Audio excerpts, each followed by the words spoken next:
由来是什么呢？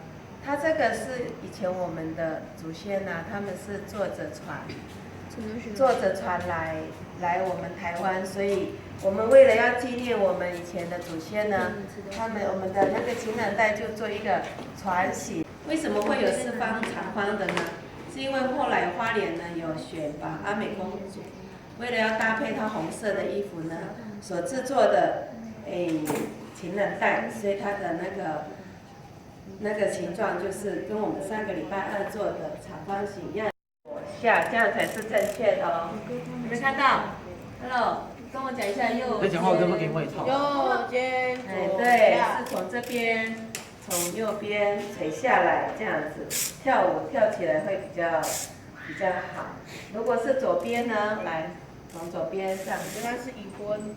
离婚，你就离婚。对，它有两个意思。真的。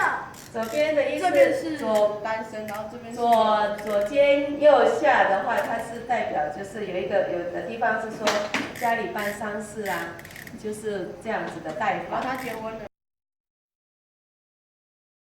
再一次，阿罗富，还有我们的情人带有几个款式？两个。